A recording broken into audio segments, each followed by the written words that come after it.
Szanowni Państwo, godzina 12, a zatem te zapowiadane 40 minut przerwy upłynęło. Mam nadzieję, że Państwo tutaj spędziliście czas aktywnie, odwiedzając różne stoiska i sprawdzając ofertę, jaką przygotowali dla Was producenci i firmy, które biorą udział w 27. Międzynarodowych Targach Energetyki i Elektrotechniki oraz Odnawialnych Źródeł Energii ENEX. No to zatem, skoro tę przerwę mamy już za sobą, to myślę, że możemy przystąpić do kolejnej prezentacji. A tę przygotowała firma BMZ Poland. Temat wystąpienia to technologia litowo-jonowa jako systemy zasilania i magazynowania energii, szerokie spektrum zastosowań i synergia między aplikacjami. Szanowni Państwo, prezentację poprowadzi pan Michał Surma, Business Development Manager. Panie Michale, zapraszamy serdecznie. Tu jest pan Michał, z tej strony. Prosimy tutaj albo mikrofon taki do ręki, albo ewentualnie można korzystać z mównicy. Pilot przygotowany, wszystko gotowe, a zatem, szanowni państwo, nie pozostaje tylko oddać głos panu Michałowi, a państwa zachęcić do tego, aby tutaj się pojawić, zajmować miejsca i przysłuchiwać tej prezentacji. Przyjemnego odbioru życzę. Witam Państwa serdecznie. Ja nazywam się Michał Surma. Jestem kierownikiem do spraw rozwoju biznesu dla baterii do pojazdów elektrycznych. No pewnie Państwo się zastanawiają, no co ja tutaj robię, przecież tutaj mamy piękne magazyny energii. Okazuje się, że istnieje pewna synergia między bateriami litowo-jonowymi dla pojazdów elektrycznych i magazynami energii, o których powiem w dzisiejszej prezentacji. Na początku chciałbym przedstawić świat, z którego pochodzę, mianowicie firmę BMZ Poland jako producenta i dewelopera baterii litowo-jonowych do szerokiego spektrum aplikacji. Następnie przedstawię Wam historię baterii litowo-jonowych. Przejdziemy sobie przez aspekty techniczne baterii litowo-jonowych, z czego one się składają, dlaczego tak bardzo dominują na rynku magazynów energii oraz innych aplikacji. Właściwie można powiedzieć, że baterie litowo-jonowe dominują w każdym obszarze naszego życia. A następnie porozmawiamy trochę o synergii pomiędzy poszczególnymi aplikacjami. Zaczynając od świata, z którego pochodzę, można tutaj śmiało powiedzieć, że jest to świat przyszłości związany z nowymi technologiami. Mowa tutaj o bateriach litowo-jonowych. Firma BMZ Poland, tak jak wspominałem na początku, jest częścią grupy BMZ. Jesteśmy zlokalizowani 200 km stąd w Gliwicach. Produkujemy inteligentne magazyny energii do, można powiedzieć, każdej aplikacji, jaką jesteśmy w stanie zelektryfikować. Jednostki produkcyjne zlokalizowane mamy właściwie na całym świecie, między innymi w Polsce, w Niemczech, w Chinach, w północnej Macedonii, w Stanach Zjednoczonych, no i w przyszłym roku planujemy otworzyć kolejny plant produkcyjny w Brazylii, konkretnie w Curitiba. Związane to jest z bardzo dużym wzrostem zapotrzebowania na baterie litowo-jonowe do różnych aplikacji. To, czym się tak naprawdę zajmujemy, zaczyna się od momentu dostarczenia do naszej firmy ogniw. Produkujemy baterie litowo-jonowe w oparciu o ogniwa zarówno pryzmatyczne, jak i cylindryczne. Następnie owe ogniwa pakietujemy w moduły, a następnie te moduły łączymy ze sobą i pakietujemy cały zestaw w system bateryjny do różnych aplikacji. Jeżeli już mowa o aplikacjach, jakie BMZ Poland pokrywa, to można powiedzieć, że zaczynamy tutaj od pojazdów elektrycznych, między innymi mogą być to traktory elektryczne, autobusy elektryczne, elektryczne ciężarówki, przez narzędzia ogrodowe i wszelkiego rodzaju wkrętarki. Mogą być to baterie do zastosowań industrialnych, takie jak AGV-y, mogą być to baterie do e-bike'ów, aż po magazyny energii i bardzo małe baterie służące do zastosowań medycznych. Ale skupmy się teraz na właściwie głównym wyznaczniku tej prezentacji, czyli baterii litowo-jonowej. To, co warte jest zaznaczenia, to ta historia baterii litowo-jonowych jest dosyć krótka. Mianowicie w 1970 roku były pierwsze badania nad akumulatorami litowo-jonowymi, gdzie były prowadzone przez panów Whittinghama i Exona. Następnie 9 lat później pan Goodenough opracowuje pierwszą katodę na bazie tlenku litu i kobaltu. W 1985 Akira Yoshino tworzy pierwszy praktyczny prototyp baterii litowo-jonowej. Natomiast pierwsza komercjalizacja baterii litowo-jonowych następuje w roku 1991 przez firmę Sony. Od 2000 roku obserwujemy dynamiczny wzrost zapotrzebowania na baterie litowo-jonowe. Te baterie pod względem technologicznym dominują na rynku. I tutaj ciekawostka, kilka lat temu, dokładnie 6 lat temu, Nagrodę Nobla za wybitny wkład w rozwój technologii litowo-jonowej dostali 3 twórcy właśnie baterii linowej, czyli pan Whittingham, Goodenough i pan Yoshino. Wspominałem, że baterie litowo-jonowe dominują, tak? Dominują w szczególności przez swój rozwój technologiczny i technologiczne zalety w porównaniu z innymi popularnymi technologiami bateryjnymi, takimi jak baterie niklowo-metalowo-wodorkowe, niklowo-kadmowe i baterie ołowiowe. To, co wyznacza techniczną przewagę nad innymi technologiami, to przede wszystkim ich gęstość energii, zarówno grawimetryczna, jak i wolumetryczna. Prostszymi słowami mówiąc, no jest to ilość energii w odniesieniu do gabarytów bądź masy baterii. Jak widać, baterie litowo-jonowe tutaj zdecydowanie dominują. Co za tym idzie, ich masa i rozmiar jest bardzo lekka i kompaktowa. Brak jest w tych bateriach efektu pamięci. Państwo na pewno kojarzą słynny telefon Nokia 3310, gdzie były używane baterie niklowo-metalowo-wodorkowe. Tam w tej instrukcji było niejednokrotnie napisane, że należy przeprowadzić proces formatowania baterii. Już mówię, o co chodzi z tym efektem pamięci. Jeżeli baterię niklowo-metalowo-wodorkową i niklowo-kadmową używamy w niepełnym oknie pracy, to znaczy ładujemy do 80% i rozładowujemy do 40% i robimy tak codziennie, ta bateria zapamiętuje właśnie to okno pracy. I to pełne spektrum tego okna pracy po pewnym czasie nie jest dostępne. I to jest kolejna przewaga ogniw litowo-jonowych, że ten efekt pamięci nie występuje. No i kolejnym ważnym aspektem jest tutaj żywotność, czyli liczba cykli w ogniwach litowo-jonowych.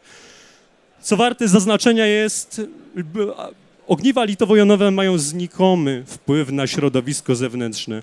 Podsumowując to wszystko, zaletą ogniw litowo-jonowych pod względem technicznym jest zarówno wysoka gęstość energetyczna, brak efektu pamięci, niższe samorozładowanie ogniwa, lżejsza konstrukcja i mniejszy negatywny wpływ na środowisko. Natomiast jeżeli rozmawiamy o ogniwach litowo-jonowych, nie mamy na myśli jednego produktu. Mowa tutaj o całej rodzinie baterii litowo-jonowych, poczynając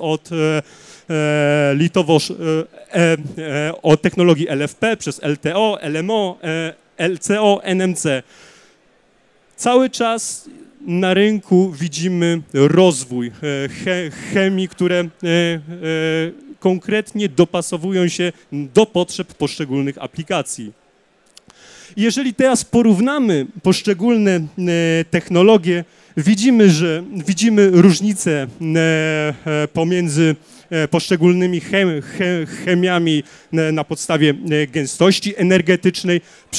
Przykładowo chemia NMC stosowana jest bardzo często w pojazdach elektrycznych, gdzie wymagana jest wysoka gęstość energetyczna, czyli tak jak wspominałem, ilość tej energii w odniesieniu do jej gramatury oraz przestrzeni, która ta bateria zajmuje.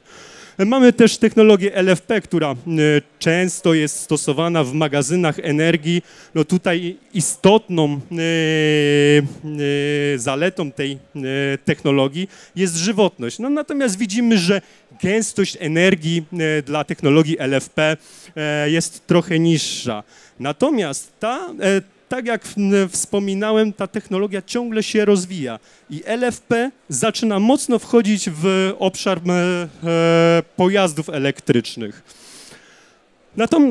Na co jeszcze dzielimy ogniwa? Nie tylko ze względu na chemię.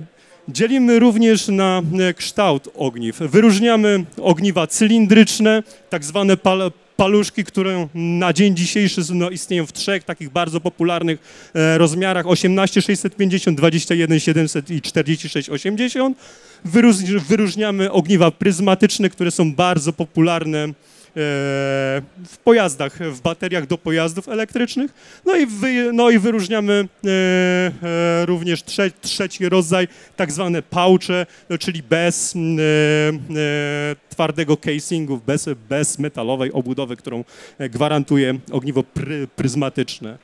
Natomiast jeżeli przejdziemy do zalety ogniw a właściwie cechy ogniw litowo-jonowych, to jest to, że można je łączyć odpowiednio szeregowo bądź równolegle. Spotykają się Państwo często z określeniem, że jakiś układ bateryjny, przykładowo tutaj na naszym stanowisku, jest w konfiguracji 168S2P. Co to znaczy? Znaczy to tyle, że w tym konkretnym układzie bateryjnym, który widzą Państwo po mojej prawej stronie, 168 ogniw połączonych jest w szereg, a 2 ogniwa w tym układzie są połączone równolegle. Zwiększając połączenie szeregowe, zwiększamy napięcie. Zwiększając połączenie równolegle, zwiększamy zarówno dostępną pojemność, jak i dostępny performance prądowy, czyli wydajność prądową zarówno podczas ładowania, jak i rozładowania. Kolejnym aspektem jest napięcie akumulatora. Tak jak wspominałem, napięcie wynika z połączenia szeregowego, czyli liczby ogniw połączonych szeregowo w pakiecie, a także z chemii, którą dobierzemy do aplikacji. I jeszcze jest jedna istotna rzecz, to napięcie nie jest stałe w czasie. To znaczy wraz z rozładowaniem to napięcie spada. Przykładowo dla technologii NMC okno pracy waha się od 4,2 V do około 3 V, tak?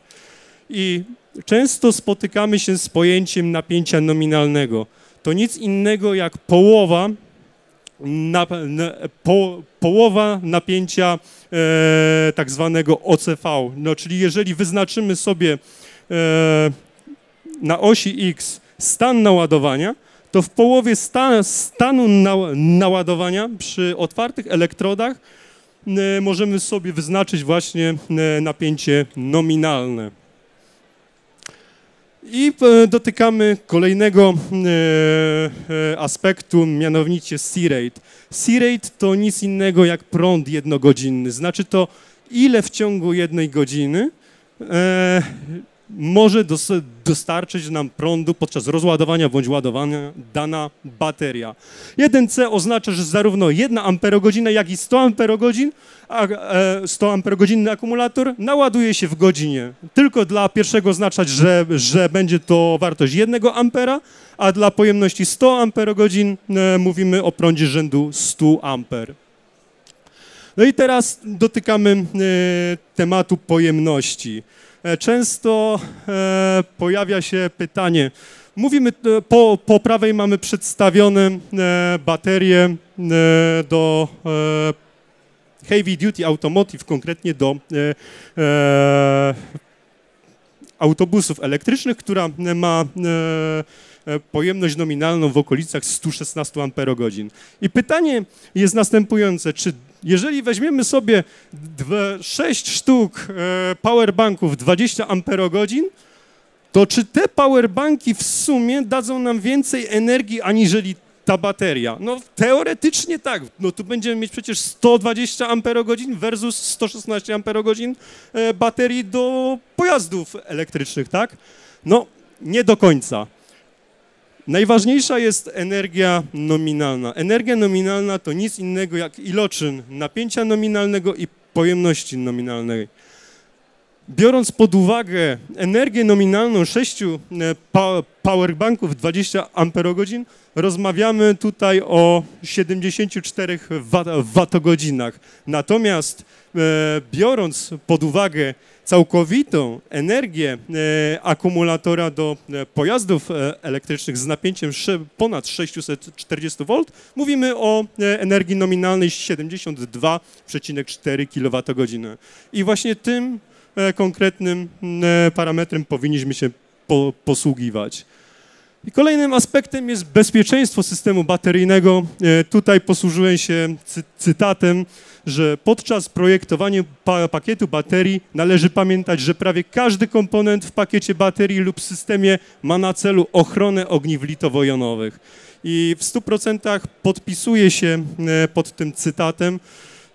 Często trwają dosyć zaciekłe dyskusje, która chemia jest bardziej bezpieczna, LFP, NMC.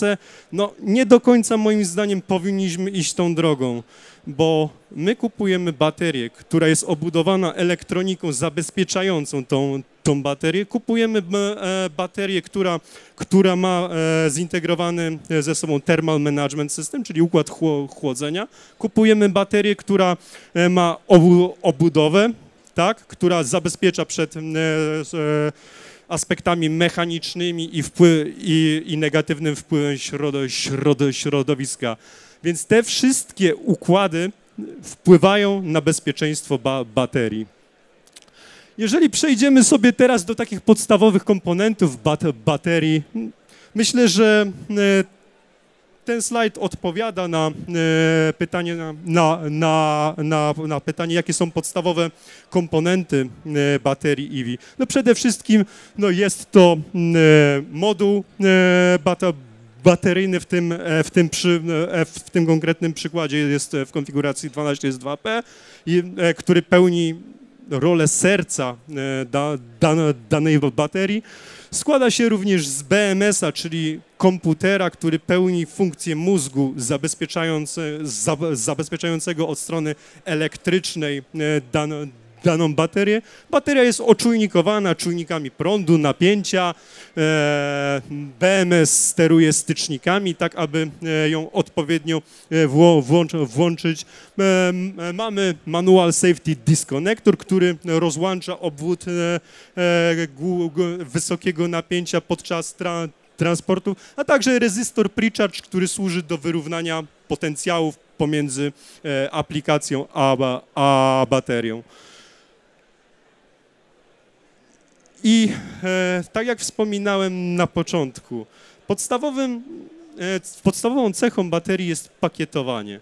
I tutaj mówimy w tym konkretnym przypadku o pakietowaniu typu cell to module, a następnie module to pack. Już mówię, na czym to polega. Odpowiednią grupę ogniw pakietujemy w moduły bateryjne, a następnie te moduły bateryjne łączymy szeregowo bądź równolegle w cały system bateryjny, tak aby uzyskać odpowiednie napięcie oraz performance baterii. Natomiast na rynku pojazdów elektrycznych coraz częściej spotykamy się z pojęciem cell to pack, cell to chassis. Na czym to polega? Pozbywamy się tego pośredniego komponentu, mianowicie modułu, który mimo że poprawia nam mechanicznie odporność na wibracje, tworzy integralną całość na poziomie modułu i ułatwia nam modularność z punktu widzenia baterii, to jednak ogranicza nas pod kątem gęstości energetycznej, zwłaszcza grawimetrycznej. Te elementy modułu, zwłaszcza zrobione z metalu, są po prostu ciężkie, co negatywnie wpływa nam na gęstość energii. Przez co na rynku coraz częściej widoczna jest technologia cell to pack, mianowicie bezpośrednio te ogniwa kładziemy do obudowy baterii, zachowując przy tym integralność mechaniczną. Tak jak wspominałem, sercem każdej baterii jest moduł. On ma za zadanie zapewnienie odpowiedniego ściśnięcia ogniw, kompatybilność mechaniczną i spełnienie wymagań mechanicznych narzuconych przez rynek bądź klienta, ochronę przed czynnikami zewnętrznymi. Często na module realizowany jest pomiar temperatur ogniw oraz pomiar napięć, który jest przekazywany później do serca, do mózgu baterii, czyli BMS-a. I zazwyczaj BMS jest zlokalizowany w obszarze, który nazywamy control boardem. I w tym obszarze zlokalizowany jest właśnie m.in. BMS, styczniki i całe urządzenia i komponenty peryferyjne, które służą do zabezpieczania baterii pod względem elektrycznym, software'owym oraz sterowaniem stycznikami, mierzeniem parametrów elektrycznych w baterii. Jeżeli już dotykamy tematu BMS-a, wyróżniamy dwa podstawowe typy BMS-a, tak zwany scentralizowany i rozproszony. Scentralizowany BMS polega na tym, że każde ogniwo bezpośrednio jest połączone do tego BMS-a. I tak jak Państwo tam widzieli, jeżeli mówimy o 168 ogniwach w baterii, jest mowa o 168 plus 1 połączeń do BMS-a. No więc bardzo, że tak powiem, zawiła architektura, wiązkologia. Chcemy się tego pozbyć. Do tego służy z kolei system rozproszony, gdzie poszczególne moduły mają własne slave BMS-y, które kontrolują poszczególne ogniwa, a następnie slave'y za pomocą magistrali komunikacyjnej, czy to I2C, czy CAN, komunikują się z master BMS-em. System rozproszony jest narażony na mniej awarii aniżeli system scentralizowany przez minimalizację liczby połączeń. I kolejnym komponentem jest tak zwany wymiennik ciepła, czyli płyta chłodząca, która służy albo do chłodzenia baterii, no albo w przypadku zimy do grzania. W kanałach tej płyty chłodzącej płynie ciecz, która odpowiednio nagrzewa bądź schładza baterię w zależności od warunków termicznych. Przejdźmy teraz do rynku baterii litowo-jonowych. Dlaczego one są tak popularne? Tu posłużyłem się porównaniem z Bloomberga, mianowicie w 2022 roku całkowite zapotrzebowanie na baterie litowo-jonowe wynosiło 700 gigawatogodzin. W 2025 roku to zapotrzebowanie wynosi już 1700 gigawatogodzin. Jeżeli mówimy o perspektywie 5 następnych lat, czyli jutro, mówimy o perspektywie 4700 gigawatogodzin. Daje nam to wzrost 27% per rok. No, jak widać, dominuje segment szeroko pojęty mobility, czyli wszelkiego rodzaju pojazdy elektryczne, ale zaczynają powoli również uzyskiwać swój coraz większy udział magazyny energii. No i nie zapominajmy też o elektronice konsumenckiej. Co tak naprawdę drive'uje ten wzrost? Ano przede wszystkim wzrost technologiczny. Pamiętają Państwo, że na początku mówiłem, że w 1991 roku firma Sony skomercjalizowała baterię litowo-jonowej. Pierwszą baterię litowo-jonową. Mowa na tamten moment była o około 75, o ile się nie mylę, watogodzin na kilogram. Obecnie dochodzimy z technologią NMC w okolice 300 watogodzin na kilogram. I to jest standard na rynku, który możemy się spodziewać. Kolejną główną przyczyną trendów przekształcania krajobrazu energetycznego przez ogniwa litowo-jonowe jest spadek cen ogniw. Od 2010 roku obserwujemy dramatyczny spadek cen ogniw no i tutaj posługujemy się miarą ceny za kilowatogodzinę, tak? Ten konkretny slajd jest w odniesieniu do baterii dla pojazdów elektrycznych, konkretnie dla passenger carów. Każdy rynek będzie też miał swoje fluktuacje cenowe i różnice między ogniwami, natomiast trend można wskazywać jako malejący, jeżeli chodzi o cenę za kilowatogodzinę w ogniwach litowo-jonowych. I to wszystko, te dwa czynniki skutkują dywersyfikacją rynkową baterii litowo-jonowych. Tak jak wspominałem, bateria litowo-jonowa właściwie wchodzi w każdy aspekt naszego życia. Przez pojazdy elektryczne, przez wkrętarki, przez urządzenia medyczne, przez e-bajki, przez aż po duże magazyny energii. No i tak z lotu ptaka osoba postronna mogłaby powiedzieć, że każda bateria jest zbudowana tak samo. Przecież bateria do elektronarzędzi ma w sobie ogniwa, ma w sobie BMS i ma w sobie obudowę. Tak samo bateria do e-bike'ów, medicali, industriali, magazynów energii i pojazdów elektrycznych. Właściwie można powiedzieć, no, że każda bateria wygląda tak samo. Natomiast różne są wymagania dla tych baterii i to determinuje pewne subtelne różnice dla poszczególnych aplikacji. I przykładowo dla pojazdów elektrycznych takim podstawowym wymaganiem, o którym wspominałem, jest wysoka gęstość energii. W przypadku magazynów energii mówimy o modularności i długiej żywotności, czyli dużej liczbie cykli. W przypadku dla baterii e-bike takim wyznacznikiem też jest wodoodporność i odporność na warunki zewnętrzne. Jeżeli mówimy o elektronice użytkowej, skupiamy się tutaj na głównym KPI w postaci kompaktowości i lekkości danego urządzenia. W przypadku elektroniki, elektronarzędzi takim kluczowym KPI-em są wysokie prądy rozładowania i ładowania, tak aby ten power tool bardzo szybko się naładował, no i bardzo dużą moc chwilową dostarczał. No i kolejnym podsegmentem jest sprzęt medyczny, gdzie kluczowym KPI-em jest bezpieczeństwo i niezawodność.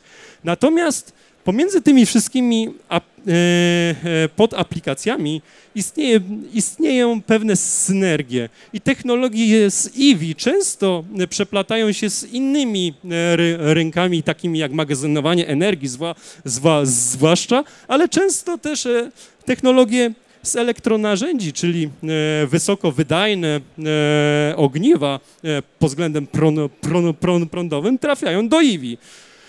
Można, że tak powiem, jeszcze kilka tych synergii wymienić, natomiast skupmy się na dwóch podstawowych aplikacjach, w których synergia jest najmocniejsza. Mianowicie magazyny energii i baterie do pojazdów elektrycznych. Jest tutaj co prawda trochę inne podejście pod względem zarówno biznesowym, jak i technologicznym. Przede wszystkim jest inny trochę sourcing komponentów. Tak jak wspominałem na początku, ze względu na większe zapotrzebowanie na gęstość energii w aplikacjach dla pojazdów elektrycznych, dominującą na ten moment jest technologia NMC. W przypadku magazynów energii mówimy tutaj o technologii LFP ze względu na żywotność i cykliczność. Trochę inaczej, bądź zgoła inaczej wygląda rozwój produktów dla tych dwóch aplikacji. Dla baterii, dla pojazdów elektrycznych rozwój produktu skupiony jest na podniesieniu właśnie tej gęstości energetycznej i spełnieniu szeregu wymagań zarówno mechanicznych, elektrycznych i software'owych, które pochodzą z rynku automotive oraz ze specyficznych wymagań klienta. Z kolei w magazynach energii ten rozwój produktu skupia się w głównym obszarze na kompatybilności z siecią elektryczną oraz kompatybilności z peryferiami. Różne są kluczowe wyzwania. Kluczowym wyzwaniem dla baterii, dla pojazdów elektrycznych jest redukcja zarówno ceny za kilowatogodzinę, jak i podniesienie energii, gęstości energii, czyli watogodzin na kilogram oraz litr. Inny jest też model zarządzania biznesem, mianowicie w bateriach do pojazdów elektrycznych mówimy o kliencie, który produkuje pojazd elektryczny. Natomiast w magazynach energii mówimy o przedsiębiorstwach użyteczności publicznej, o zarządcach budynku i szerokiego spektrum lokalizacji użytkowych i komercyjnych. Jeżeli przejdziemy do różnic technicznych pomiędzy bateriami EV a ESS, to tak jak już tu wielokrotnie wspominałem, różnią się przede wszystkim gęstością energii, gdzie ta gęstość energii dla baterii, dla pojazdów elektrycznych jest zdecydowanie bardziej wymagana aniżeli dla baterii dla magazynów energii. Kluczowe jest tutaj znaczenie w postaci szybkości ładowania, gdzie w magazynach energii nie odgrywa to większej roli. Kładzie się średni nacisk na pojemność i liczbę cykli. Niedawno czytałem artykuł, że de facto 75-80 kWh energii nominalnej baterii dla samochodu osobowego jest wystarczające i nie ma sensu z punktu widzenia biznesowego i potrzeb klienta robić większej. Natomiast tutaj, jeżeli chodzi o baterie dla magazynów energii, jest bardzo duży nacisk, aby ta pojemność i liczba cykli była jak największa. Prądy rozładowania, w EV musimy mieć, że tak powiem, bardzo duże prądy chwilowe rozładowania, dlatego ten parametr jest kluczowy. Dla magazynów energii zazwyczaj jest niższy współczynnik rozładowania. W obu przypadkach zazwyczaj jest potrzebny wymiennik ciepła, który służy zazwyczaj do chłodzenia. I jeżeli wrócimy do chemii baterii, tak jak wspominałem, dla EV dominującą technologią na ten moment jest technologia NMC, natomiast coraz częściej widać na rynku technologię LFP, która powoli dogania technologię NMC. Dla magazynów energii dominuje technologia LFP. Dobra, a czy baterie EV mogą więc pełnić funkcję magazynów energii? Okazuje się, że mogą. Tak jak wspominałem, bateria do heavy duty automotive, do komercyjnych pojazdów jest zbudowana z modułów. Te moduły możemy wykorzystać właśnie w takich szafach, które widzą Państwo po prawej stronie. I to jest tak zwany first life battery, czyli pierwsze życie. Tak samo te baterie mogą też pełnić rolę samoistnego bufora dla stacji ładowania. Więc tak, jeżeli ktoś zada pytanie, czy baterie EV mogą pełnić rolę magazynów energii, odpowiem tak, mogą. Natomiast popularnym ostatnio pytaniem jest, czy istnieje drugie życie baterii i czy ma ono sens? Czy po prostu ta bateria EV kończy, że tak powiem, swój żywot na poziomie zużycia w aplikacji pojazdu elektrycznego. warto byłoby sobie najpierw zadać pytanie, dlaczego warto ponownie wykorzystać baterie EV? Dlaczego ten Second Life jest ważny? No są tutaj zarówno korzyści ekonomiczne i środowiskowe. No jeżeli chodzi o te korzyści środowiskowe, robiąc Second Life baterii, wydłużamy ich lifetime, czyli cykl życia tej baterii. Wydłużając cykl życia, no jest mniej ona szkodliwa na środowisko, tak? No tutaj też są istotne właśnie te korzyści ekonomiczne, bo ta bateria Second Life jest relatywnie tańsza aniżeli First Life, tak? Aniżeli nowy magazyn energii. Rośnie także popyt na magazynowanie energii, zwłaszcza tutaj, jeżeli mowa o zielonych źródłach energii, takich jak elektrownie wiatrowe, fotowoltaika. No i czwartym, że tak powiem, powodem jest oszczędność zasobów naturalnych, takich jak lit, kobalt, czyli komponentów, z których zbudowana jest bateria litowo-jonowa. A jakie są kryteria wycofania baterii EV z użytku? Przyjęło się, że po około 5 do 10 lat bateria w pojeździe elektrycznym jej stan zdrowia SOH spada do około 80%. Co ze względu na tą aplikację no, powoduje, no, że jest ona już zużyta, tak? No, natomiast te 80% może śmiało trafić do aplikacji mniej wymagających, takich jak magazyny energii. I tylko, że tutaj jest pewien aspekt, że nowe technologie EV mogą znacząco zmienić ten próg 80% zużycia energii. I tutaj przedstawię może piramidę Second Life, czyli jak odbywa się zarówno recykling, jak i Second Life baterii. Zakładając, że startujemy stąd, z tej strony, czyli bateria trafia od producenta bateryjnego do pojazdu elektrycznego, następnie pojazd elektryczny zostaje wyeksploatowany w taki sposób, że bateria ma 80% pojemności. Istnieją następujące drogi. Najmniej opłacalna na dole, czyli utylizacja. Trochę bardziej opłacalne, ale ciągle nie ma dużego uzasadnienia ekonomicznego, czyli spalenie po prostu tej baterii. Kolejnym aspektem jest recykling, który z ekonomicznego punktu widzenia jest po prostu drogi, bądź restoring i użycie pewnych komponentów w jej części do Second Life, bądź od razu tą baterię, taką jaka ona jest, użycie do magazynów energii. I ta opcja jest najbardziej opłacalna z punktu widzenia ekonomicznego.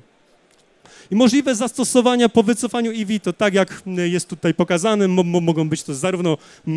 może być to zarówno magazynowanie energii dla sieci elektroenergetycznych, wykorzystanie w mniej wymagających systemach energetycznych oraz tutaj ten najdroższy sposób, czyli recykling surowców do produkcji nowych baterii. Jakie stoją więc bariery dla tego naszego drugiego życia baterii EV? Ano przede wszystkim są podzielone na dwa obszary, ekonomiczne i technologiczne. Pierwszą barierą ekonomiczną jest presja cen dla nowych baterii EV i ESS. Zarówno magazyny energii, jak i baterie dla samochodów elektrycznych z roku na rok tanieją, tak? No więc powstaje pytanie o zasadność ekonomiczną baterii dla Second Life. Ten spadek kosztów wynika z ulepszeń w produkcji i nowych materiałów baterii, skalowania, bardzo dużego skalowania na rynku EV, patentów na tańsze technologie, więc ten koszt, aby opłacała się bateria Second Life, musi być relatywnie niższy od nowych baterii. I kolejną taką barierą dla baterii Second Life są bariery technologiczne, takich jak właśnie degradacja baterii, brak standardów, testowanie i diagnostyka, no tak abyśmy ocenili stopień degradacji baterii, którą chcemy użyć. Jest bardzo duże zróżnicowanie chemiczne, które przedstawiłem Państwu na początku. Należy tą baterię następnie zintegrować z innymi systemami, co technicznie bardzo komplikuje sprawę integracji baterii. No i kolejną rzeczą jest bezpieczeństwo i niezawodność. Należałoby jakoś kontrolować tą baterię tak, aby mieć pewność, no, że ta bateria nie była kompletnie zajechana pod względem bezpieczeństwa. Już ten pasażer każe, że chcemy ją wykorzystać do magazynów energii. No i kolejnym problemem jest złożoność procesu przetwarzania danych. Jeżeli zastanowimy się nad kluczowymi zastosowaniami dla drugiego życia baterii, mogą być to zarówno stacjonarne systemy magazynowania energii, mogą być to industrialne systemy magazynowania energii, które widzą Państwo po prawej stronie, rezydencjalne systemy magazynowania energii oraz stacje ładowania pojazdów elektrycznych. No tutaj ta bateria pełni wtedy bufor odciążający sieć elektryczną. Wspominałem o tym, że brak jest dostępnych regulacji prawnych dotyczących Second Life. No z pomocą przychodzi tutaj rozporządzenie Parlamentu Europejskiego i Rady Unii Europejskiej z 2023 roku, w który w znaczącym obszarze skupia się właśnie na tym, aby te baterie produkowane dla innych aplikacji miały bardzo długi czas życia poprzez recykling bądź użycie w Second Life. No i to rozporządzenie wspiera drugie życie baterii w następujący sposób, że kładzie nacisk na zrównoważony rozwój i projektowanie baterii, tak aby można było go użyć, tej baterii do Second Life. Kładzie nacisk na wymogi dotyczące informacji o systemie bateryjnym, tak aby można było łatwo śledzić kluczowe parametry baterii i ocenić jej stan, wartość rezydualną i stan zdrowia baterii.